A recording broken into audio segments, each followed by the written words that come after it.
Hey there, hope all is well. Back at you today with some more RTD News updates. And as you can tell from today's title, Congress is coming after your 401k. I'm going to be covering a few articles dealing with the current tax reform debate and some of the implications that have on you and I as savers, as well as the expectations of receiving our retirement in the future. So I have about 4 articles that I'm going to cover. And as always, at the very end, share with you my thoughts on how this all plays into the whole rethinking a dollar concept and in the days ahead. So let's dive into today's article. So here I have 4 articles here that I'm going to cover briefly and then give you my thoughts at the very end. And the first one here is from Market Watch as of today. And it's Paul Ryan says he's confident tax reform will be done this year.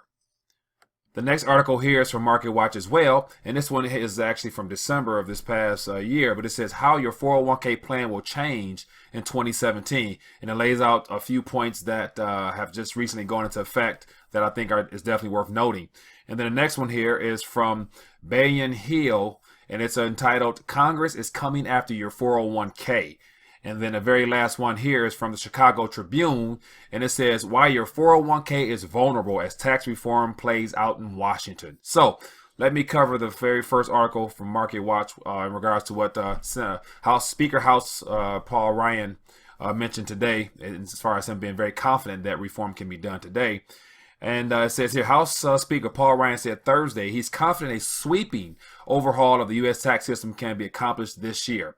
Ballot cited a question about possible delay as Washington reels for turmoil surrounding President Donald Trump. He's quoted as saying, our goal, and I feel very confident we can meet this goal, is calendar year 2017 for tax reform, and I think we're making good progress, Wisconsin Republican Ryan told reporters. Ryan spoke at a weekly briefing following news late Wednesday that former Federal Bureau of Investigation Robert Mueller had been appointed to oversee the investigation to Russia's alleged interference in 2007 presidential election.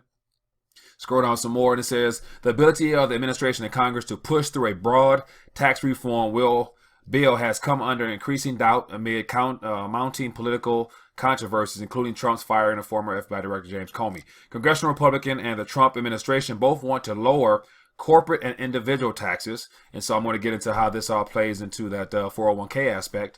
And it says, and agree on other areas, including repealing the estate tax, but they disagree on the need for a so-called border-adjusted tax, which would tax imports but exempt exports. So more information there if you're interested in reading about that. But he's basically confident in passing an overhauling tax reform, which includes that whole corporate tax reduction, which ties into the 401k aspect. So let's go right here to this next article from Market Watch. It says how your 401k plan will change in 2017.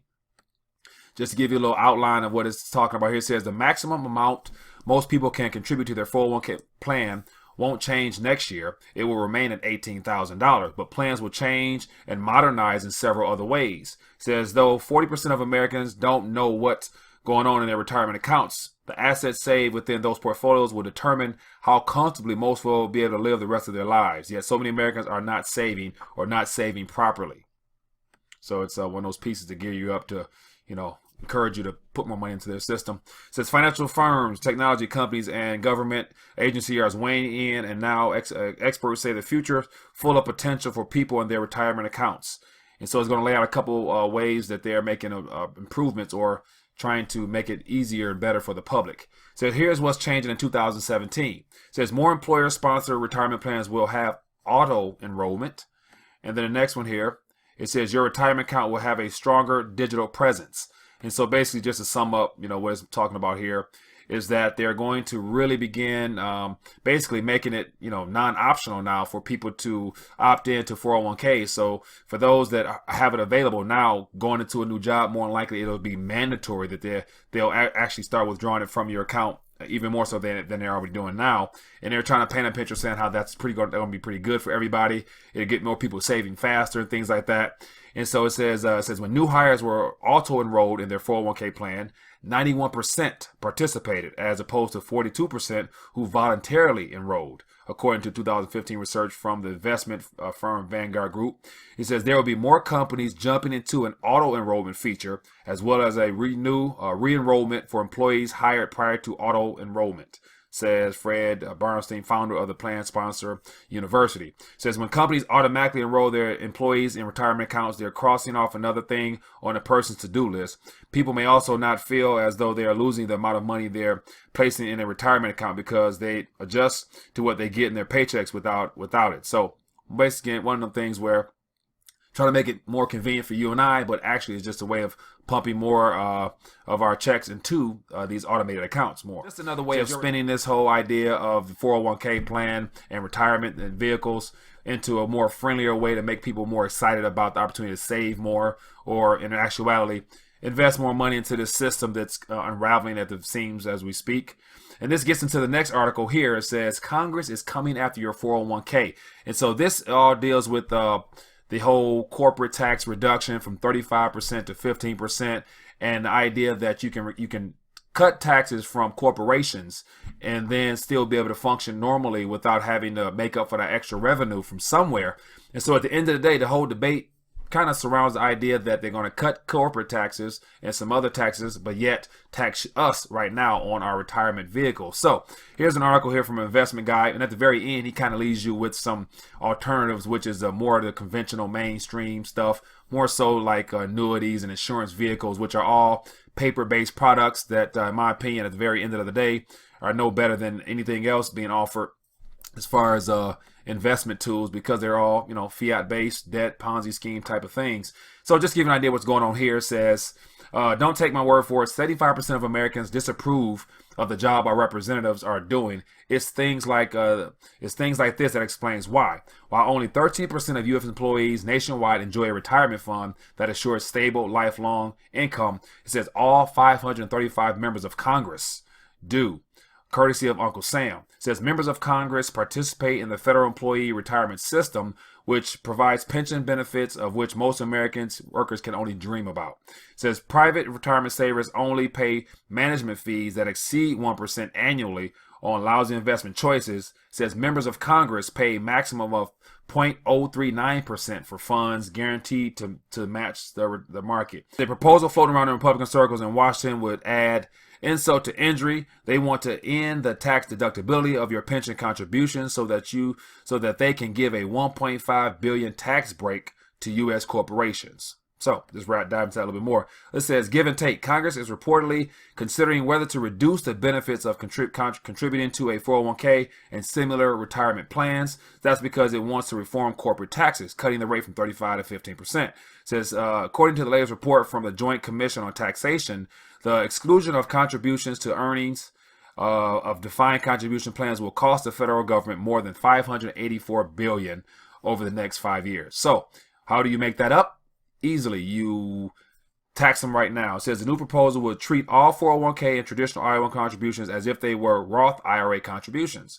You said you lose the tax exclusion of those contributions, but your future 401k IRA earnings and appreciation would be tax-free. All assuming that down the line there's money there and the economy's healthy and our monetary system's intact, will you actually be able to hopefully receive your money tax-free down the line, which, if you're a follower of this channel as well as other alternative media news, you're pretty confident that things are going to be a problem and unraveling sooner than later to where those funds may not be available, i.e., Social Security. It says this thing could raise 1.5 trillion in additional tax revenue over the next decade, making the corporate tax slash feasible. So I'm gonna stop right there and let you read the rest if you're interested. So basically, what they're saying is they're going to remove the benefit and privilege and what was exciting of saving some money at tax-free now, with the idea that you can worry about that later on. But now they're saying because we need to fund things, even when we cut corporate taxes, we're going to tax you now so that we can make up for that 1.5 trillion that we will be losing from corporations. So it's one of those things where corporations or the people, it's positioned to be, we're going to grow the economy and all that stuff like that. But yet they're not saying that we're going to take from you now and we'll, make more promises to you down the line. So just my thoughts briefly there. And then the very last article here says why your 401k is vulnerable as tax reform plays out in Washington. So I'll rumble through this briefly. Here we have Steve Mnuchin, the current Secretary of Treasury, giving his spiel on why the corporate tax reform and all that other stuff is going to be beneficial for you and I. It says, if you're counting on 401 savings to keep you a roof over your head when you retire, don't take your eye off the tax reform negotiations in Washington. It says your 401k is vulnerable.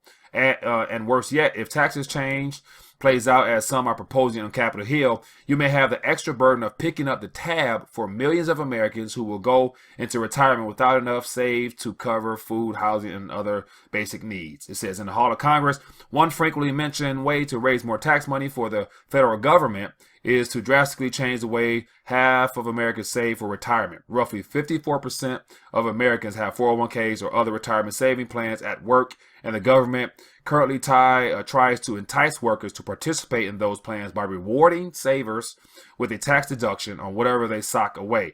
But the deductions could be on the chopping block as Congress looks for retirement sources to make up for other taxes. So I'll stop right there. Basically, this has been in the work for a while, and I'll end on that there and share my thoughts. But as you can see here, the whole idea is building the economy, reviving the economy, getting things rolling. That's kind of how our current administration came into power. As president, was making these promises saying that he can bring back jobs and all the things like that. And it has to do with the overhaul of our tax code, which is absolutely, it's beyond the commoner to actually understand what goes on with it and how it functions. So most people pay no attention to it. So today's articles has to do with the idea that, in order to make up the losses, in order to generate more revenue, they're going to have to get it from somewhere. And I believe all along the idea was to basically encourage more people to save, encourage millennials and centennials, those entering the workforce, to begin socking away for the concept of retirement in hopes of being able to enjoy your life, as I mentioned here in this article here, enjoy your retirement when you get older and things like that. But as of now, because we're so indebted, because our economy is so inflated with just unbelievable amounts of debt and the deficits our government's running just to keep this thing afloat, they're going to need more money. And so basically they're going to begin taking it or borrowing it, or however they want to call it, from those who have socked it away, which are the baby boomer generation and the millennials that's entering to the workforce. So they're going to basically use that money eventually to fund things now, as they make more promises saying that you can still retire comfortably down the line, but right now we're going to borrow this money and we promise to pay it back down the line, yada yada yada. So that's kind of the whole idea of this whole 401k chaos, and as well as other retirement vehicles that are all paper-based liabilities to someone, but a so-called asset to you and I. So briefly, I want to share this graph right over my shoulder here. So as you can see from that graph, it goes back to 1850 all the way to present time, and you see the evolution of the word dollar or America's currency from being backed by from being actual precious metals, backed by paper, to then paper unbacked by anything, to the last remnants of any form of sound money being in 1965 with silver. And then from that point on, as you can see, the graph changes drastically with a lot of unbacked paper, and then you will get into the whole electrical money, or digital ledgers as I call it, to where now everything is pretty much ledgers in a computer system, in somebody's system, of which most people believe that is wealth and it's something there for them to actually depend upon when times get rough or in the future. But yet, as you can see from that graph right here, 98% approximately is of our current monetary or currency, or whatever we call our medium of exchange, is all in digital form, which means it's when you swipe your credit card, when you scan or anything like that, that's all digits just being transferred back and forth. And about 1 to 2% of that is actual physical cash. And so as you can see from my shirt here, it says the government demonetized gold and silver, and now they want our cash. So now cash is going to be something in the near future that's going to be something that's going to be extremely valuable in the near term. But then when things start to unravel even more and we reach a recession, or whatever people want to call it, or a Great Depression, or however a lot of my guests want to describe it, then it's going to be a ramp up of cash. And then at that point, that's when everything will get start to unwind and become very unstable. So that's just me sharing my thoughts there. I would love to hear what you have to say on this whole monetary fiasco that we're in, as well as this 401k topic here. What are your thoughts? Let me know. I would love to hear them. And also, if you're new to RTD, click the subscribe button and share this information. I believe this is some very important stuff that a lot of people need to know about, but not too many people hear about it on the mainstream sources. So other than that, hope all is well. Look forward to delivering you more news. Thanks. Have a good one.